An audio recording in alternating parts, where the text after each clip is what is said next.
fantastic.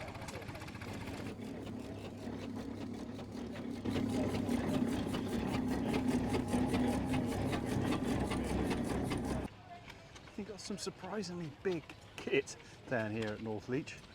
Look at this thing. Thornycroft. Antar.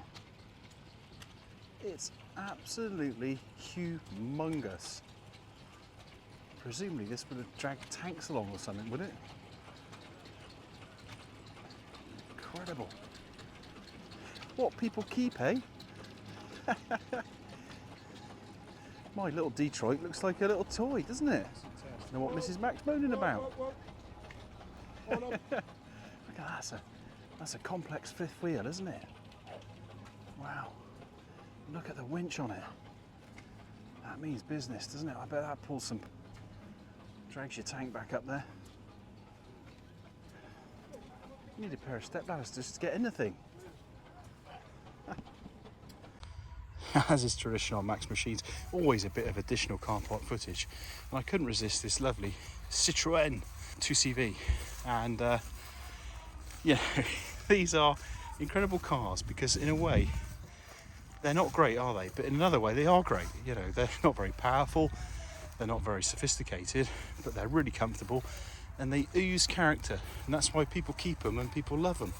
Because in the world of bland blobs that we've got nowadays, something like this is just full of character. So, you know, I'm sure people that drive these get as much fun out of them as anyone does in their posh Mercedes or whatever, because they've got something different. They've got, you know, open top, characterful, 2-cylinder engine, really supple suspension, and they're different, aren't they?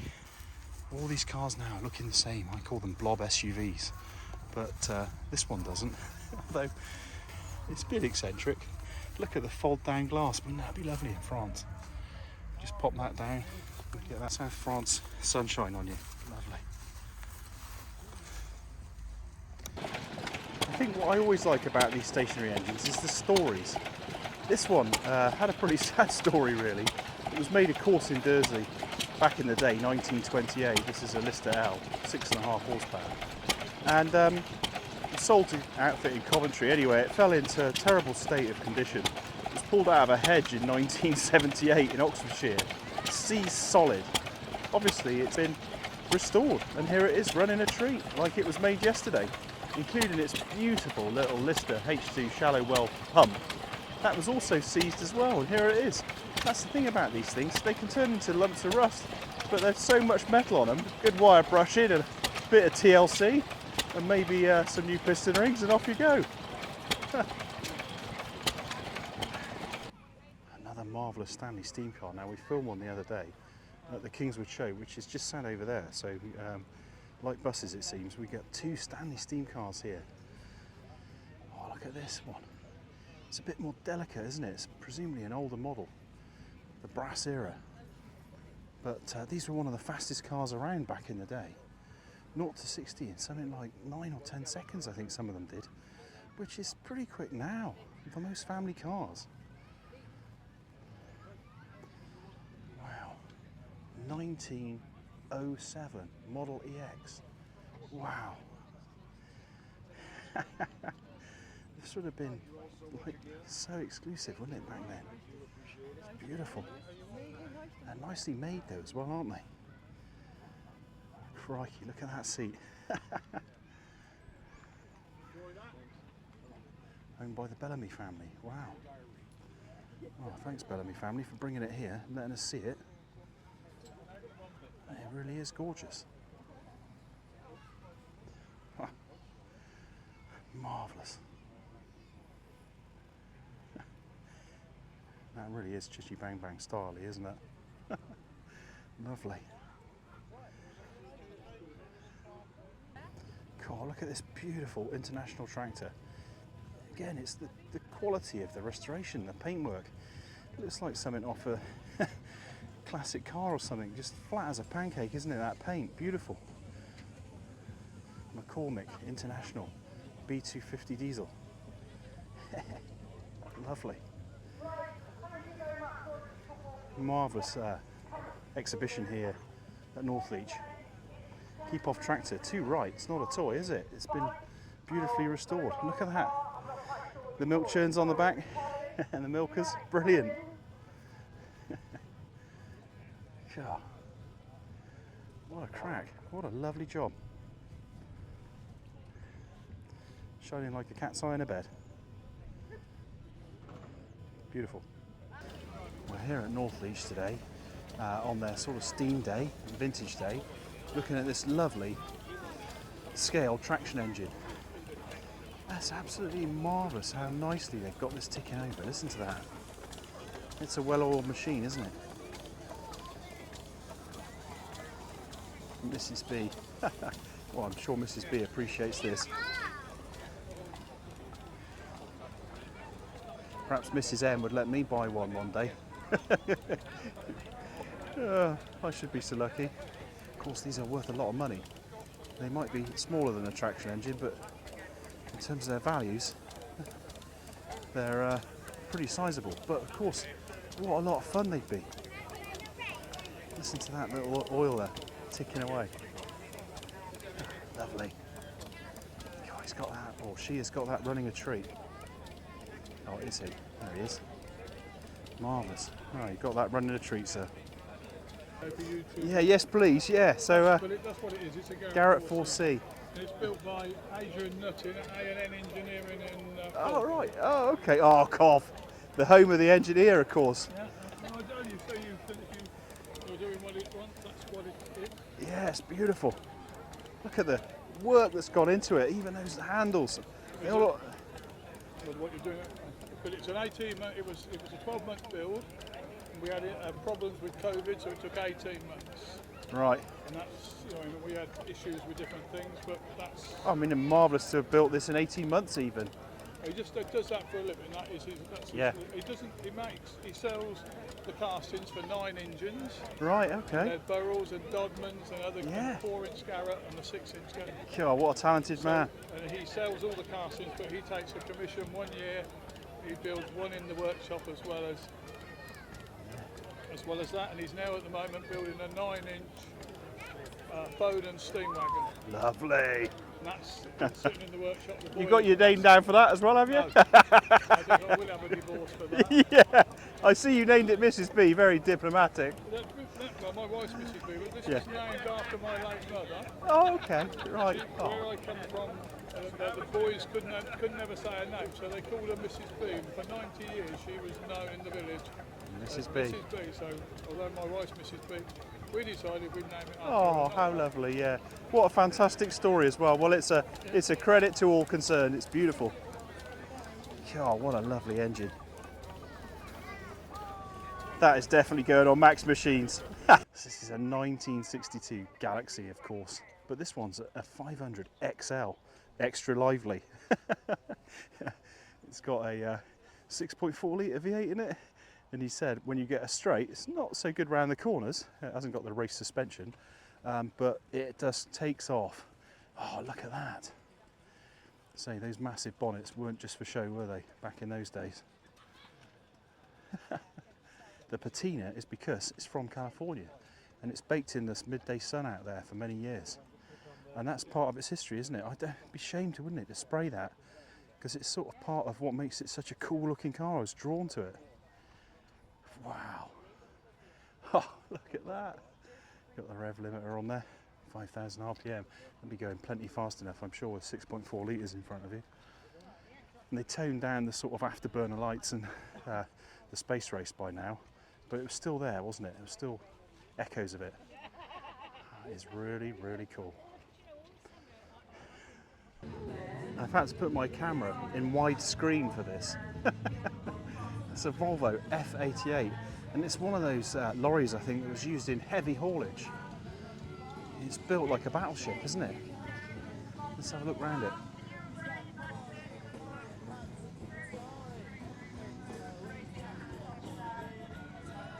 Now, Volvos were incredibly well liked within the industry because they had creature comforts, but they also had all the engineering and the power. You know, they were early adopters of turbocharging. They got their heads around that really well.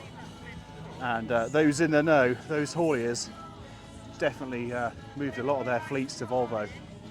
for good reason. It's lovely to see it here. It must be really rare. It's certainly imposing, isn't it? Crikey. I mean, my head's not coming up to that coolant cap there. I've got to reach up to reach that. Oh, it'd have been brilliant towing a sort of, I don't know, lightning or something like that. That's what you need, a classic jet to go behind it. Or a jet engine would do. Because that's not really heavy haulage, is it? Maybe something even heavier. Steam train or something. Look at this. Lovely little Mini 850 estate or countryman. It's been restored, obviously, but it was resting in a garage in Bishop's Cleeve for many years and now been beautifully restored by the new owner. Oh, look at that, marvellous. You got your picnic in there. 1964, hey. Think what the Americans were driving around in. And this was our big wagon. But we had just as much fun, I'm sure. Look at that. Sliding windows. I remember my folks had an 850 with the external door hinges and sliding windows, because I used to be able to get in it if it was raining as a kid and they'd lock me out. I used to slide the windows and sit in the car. Nice to bring back memories. Hopefully this is bringing back memories for you too. If you had one or knew someone who had an old 850. I can't remember seeing many of these Countrymans though. Engine's been rebored. Oh, it's a lovely, lovely condition.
Hey. God, look at this lovely showman's engine, but obviously scale size. It's marvellous. Looks just like a showman's engine, doesn't it? It's perfect. Crikey, clean out boiler every 14 days.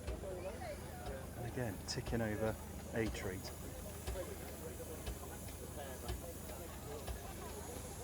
Lovely. I'm hoping we're going to just be so glad to see these in deepest, darkest winter. We better look back to these sunny days of September and just say, oh yeah, I remember that.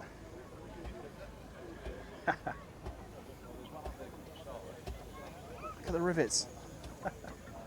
Marvellous. Again, another owner who's just got this running perfectly.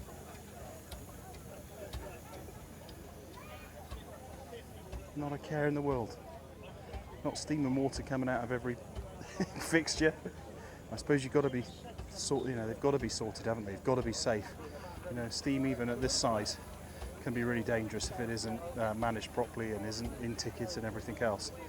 It is a lot of power in that boiler.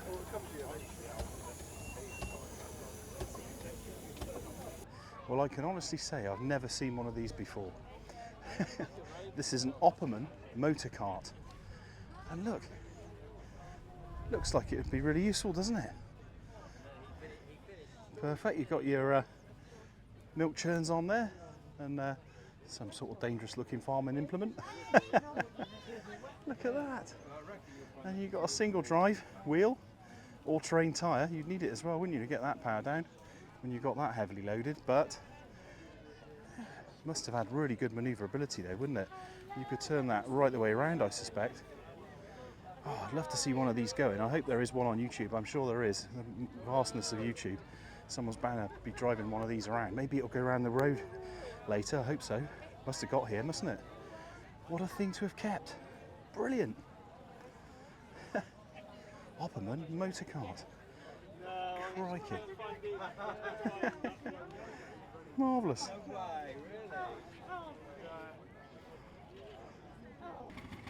Oh, lovely.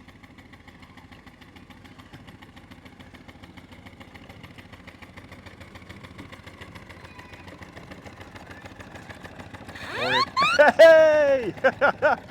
Fantastic! Brilliant. Does it? Oh, brilliant. Okay. Cool. What? How long does that go back then? Sort of 1930s or something? Way Hey? back before then. Before then. That's how they used to move them. With a hoist and a sort of A-frame. Incredible. Comes up through, used to be boards, trap boards. They used Yeah. to, they come up through, they open, Yeah. drop down, and the sack dropped on top. Oh, wow. And then someone had to do the arm work, Yeah, get them pull lifted back up again, full. Yeah. Oh, that's incredible. What an That's what exhibition. you used them, ain't you? All right, crikey. Yeah. Used to save a lot of carrying up the steps, didn't it? Oh, yeah, I suppose it would have done, yeah. Yeah, and even though it was hard work, it was still less hard work than lugging them up the stairs. Do you think it's a better shape? Amazing. Do you think it's a better shape? Yes, yeah. It is, isn't it? Yeah. We're in for a treat now. We're going to see this lovely little grinder. There you are. There goes the wheat. Ha! Oh, okay. Get the... That sets the sort of distance of the grinders, does it? Oh, that smashes it up all right, doesn't it?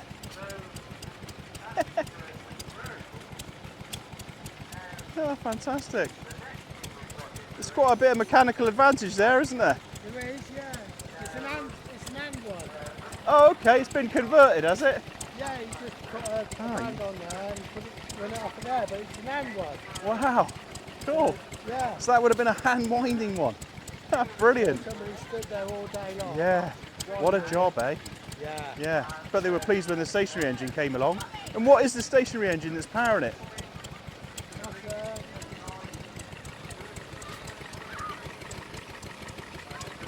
That's, Ruston and Hornsby. Oh, Rushton and Hornsby, right, nice. That's a lovely setup, isn't it? Really interesting. I'll put it on Max Machines if that's okay, on YouTube. Yeah. Nice one. This is a lovely little engine. The Bradford, the Chalmers Agnia Co. Wow. 6 over beautifully. Another hit and miss. It's certainly a hit, isn't it? Lovely little engine. That's a real mechanical thing, isn't it? Quite valuable, these hit and miss engines, but you can see why people love them. It almost sounds alive, doesn't it? Brilliant. This is a nice little rig, isn't it? Just turn up with your trailer, drop the legs down, fire her up, and off you go. Sit on your deck chair and have a chat. Lovely.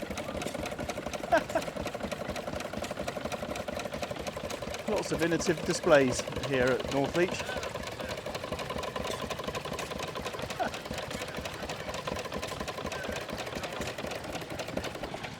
I think what I always like about these stationary engines is the stories.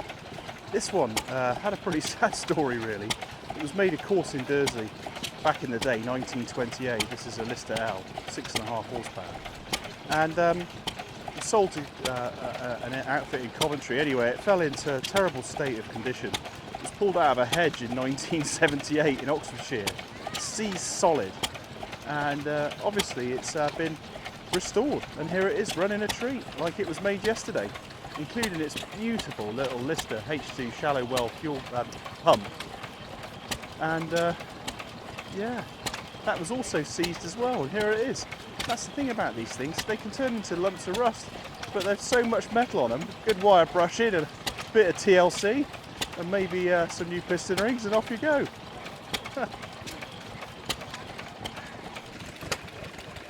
Soaring's such a pain, but not with the Rushton Hornsby.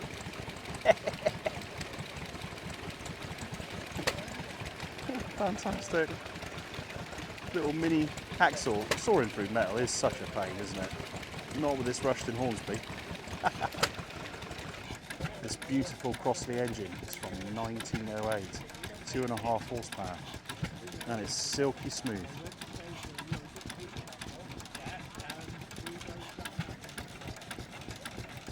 Incredible. You can hardly hear it. Sure it isn't electric powered. Marvellous. Now, talk about smooth running. The sound of silence almost. This Crossley Type JB 2.5 horsepower from 1908. I mean, they just built things in a different mindset, didn't they? Slow ticking over. Look at how nicely made that is. It's got a sort of Rolls-Royce-like quality to it in terms of the manufacturing. Beautiful, and it's so smooth. You wouldn't even hear that running, would you? If you fired it up next door, not like when I fire my Lister up in the water, the neighbours can certainly hear them.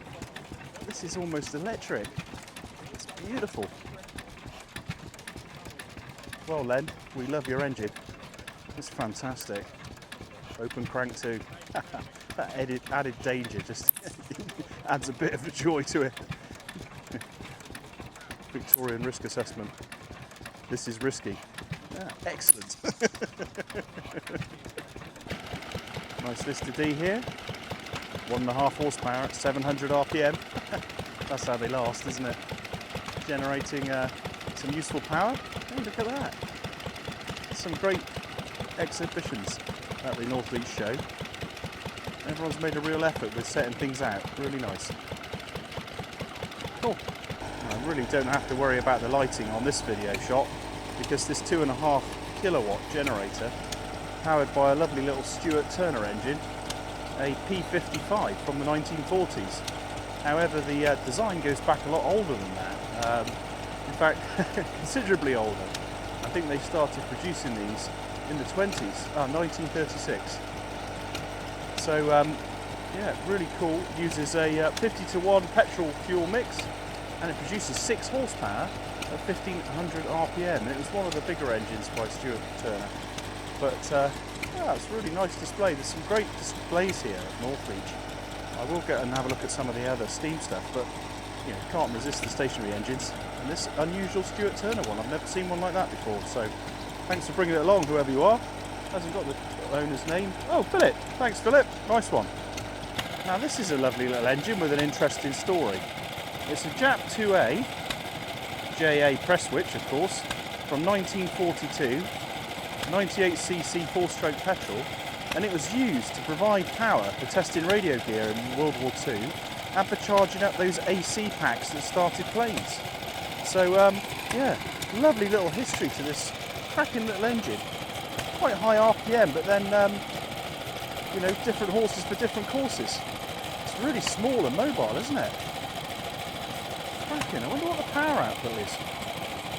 Anyway, used for trolley AC start on planes in World War II. Helpful for getting your Spitfire going. Or Lancaster, Wellington, Halifax. Anyway, enough of that. Good old Rushton Hornsby. Now, I have actually got one of these. Sat in a farmer's shed somewhere in a trailer, so I hope to get it going one day. That's magnificent. It's worth it for the noise alone, isn't it? Rushton Hornsby.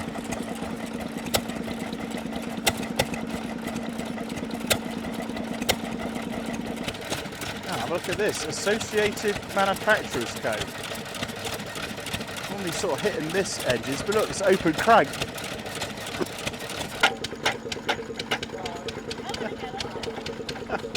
It absolutely blitzes it, doesn't it?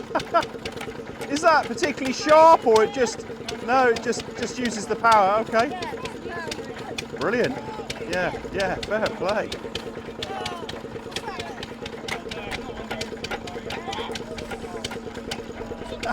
I could watch this all day. Brilliant. Must be the owner and his wife here. Really can't ever make any excuses about filming listed V's. They're great little engines, they go on forever. Made in, of course, Dursley near me. Sound fantastic, but a bit like that Warsy, what's really good is the demonstrations of what they do. It's getting better and better. Look at that, watering the plants. Oh, fantastic. Lovely little Lister pump to go with it. Brilliant display. Here at Northleach in the Cotswolds. Oh, here comes the Scammell Crusader.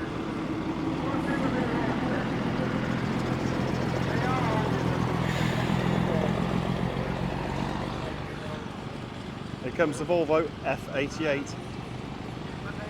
Yeah, looks like a powerful looking machine. Nice.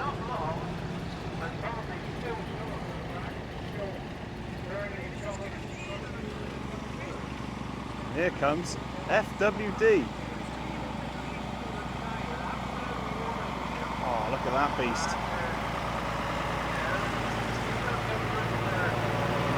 The ground clearance. I'm going to drive a Mini under that. Fantastic. Oh, here we got Bedford. This is how we produced power in 1926 for mobile generator sort of uses, or I guess on a site or a farm probably. This lovely little Lister, 5 horsepower. It's a Lister BK, run on paraffin, and it's been going since its restoration, but originally from 1926. Very cool. Makes a lovely noise. So here we have a Scammell Crusader. Rolls-Royce engines. And in a second you'll see the size of the turbo on this thing.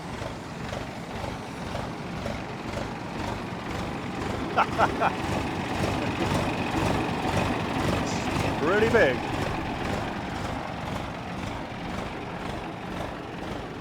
Where eagles dare. Cool.